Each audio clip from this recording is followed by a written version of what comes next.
What's going on, YouTube? So I just wanted to take several minutes and explain my Mark 18 build to you guys.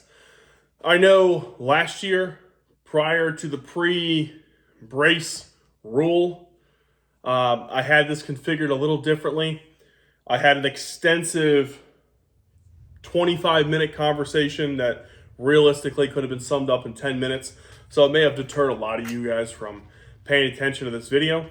So I've made a couple changes to this pistol, this AR pistol, and I just want to bring that content to you guys because you see me shooting it a lot. I absolutely love this AR pistol. This is like my go-to for whatever reason, my EDC, my shit hit the fan, you name it. This is my baby. I absolutely love this Daniel Defense Mark 18. So this originally started life as a Daniel Defense Mark 18 AR pistol in its complete fullest package. And I really enjoyed it. I loved it. Had the regular birdcage flash hider on it. No fancy frills. They're mil-spec plus trigger, stuff like that. But the way I like to roll is I like to personalize things and make things mine. So right off the bat, you'll notice that it does not look like your standard Daniel Defense Mark 18 AR pistol. And that's because I sold the lower and I kept the upper. And because I'm a left-handed shooter, Radian makes my favorite ambidextrous lower of all times. They stole my heart. It's like $500 a lower, and that breaks my heart. But they stole my heart. So everything I build, realistically, until another manufacturer comes out with something just as good or better, I'm going to use the Radian ADAC lower. And it's mainly because when I use the magazine release, it locks the bolt to the rear and it releases the magazine at the same time. So if I get a double feed, if I need to manipulate this rifle quickly, I love that feature, period. And I know other manufacturers have ambi lowers, but they don't have what Radian has to offer. I wanted to keep it all Daniel Defense. But Daniel Defense does not sell their lowers separately. So, with a unfortunate or fortunate change of events, that lower is gone. That brace is gone. I moved into the Radian ADAC lower. Put the Daniel Defense Mark 18 upper on it. This is their Riz 2 upper, so it's got the quad rail. I added the SB4 brace, or M4 brace.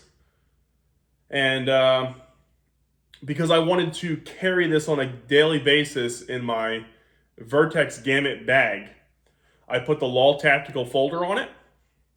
I can't physically fold it for you right now because I have the bolt locked to the rear, showing you that it is empty. This magazine here, this is actually a base that I built. So I took a old magazine, put some screws in the bottom of some plywood, and it does remarkably well when I'm trying to do work on the rifle or I'm trying to display it. It's well balanced. I don't have to worry about it. Super cool. If you have an old magazine laying around, grab a little 6x4 piece of wood and just put some screws in the bottom of it. Works great. Over on this side of the rifle, because I'm a southpaw, so things are backwards, I have the Cloud Defensive Rain 2.0 on here. I often think maybe I should get the Rain 3.0, and I probably eventually will, but realistically, this weapon light does a remarkable job, and I am more than thoroughly impressed with it. The Holosun aims, I understand there's a lot of opinions about Holosun, but I think some of their products they do a remarkable job with, and I think this aims is one of their remarkable products. I absolutely love this optic, and I have it co-witnessed with the Daniel Defense iron sights. The trigger in here, Blackout Defense isn't currently making. I've been bugging them in the comment sections of their posts and stuff like that on Instagram. But this is the Blackout Defense NP3. That's November Papa Tree, numeral 3. It's a nickel-plated 3-pound zero reset trigger.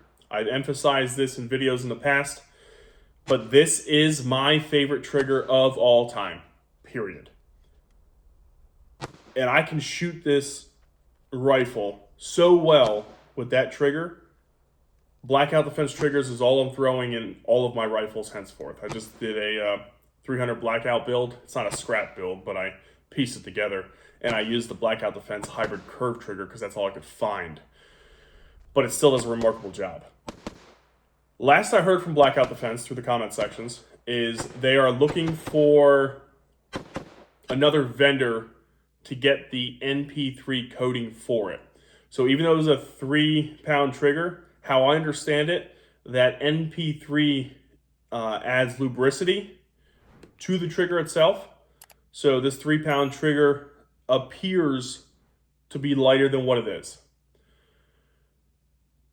Once they start making them again, I'm going to buy like 20 of them because I don't ever want to be without a trigger again. I also, after ordering the Blackout Defense 13.9 pin and weld rifle that they offer, I ordered it with the Chemo Hybrid muzzle device. I think this muzzle device is the ultimate game changer in whatever weapon system you have. I know... All right, what's going on, YouTube? So earlier in the short, I told you that I removed my Surefire War Comp from my Mark 18 and I put on the Blackout Defense Chemo Hybrid.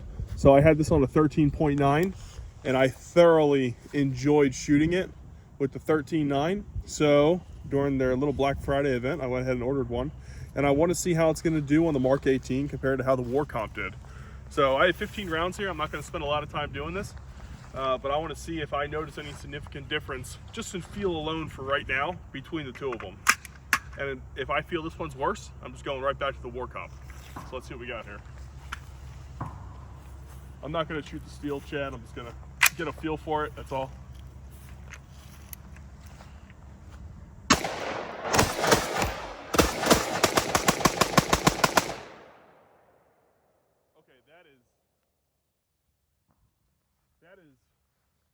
That's super flat. I'm not going back to the War Comp. I'm thoroughly impressed with this once again. So as I obtain more information and I have more time to dive in depth with this for you guys, and as I make a couple other changes, I'm also looking to either add a JP Enterprise and or a DPM buffer system. I'm just trying to make this a little bit quicker, a little bit more flatter.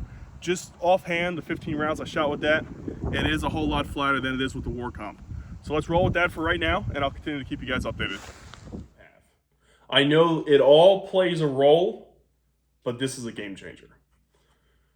On my Blackout Defense video, I'll post at the end of the video here, I was more than thoroughly impressed with this muzzle device. Typically, I've been running the Surefire War Comps, and they did a remarkable job. But I think this does it better, especially in mitigating recoil and just making it shoot flat. I like to shoot fast, and I like things that are flat.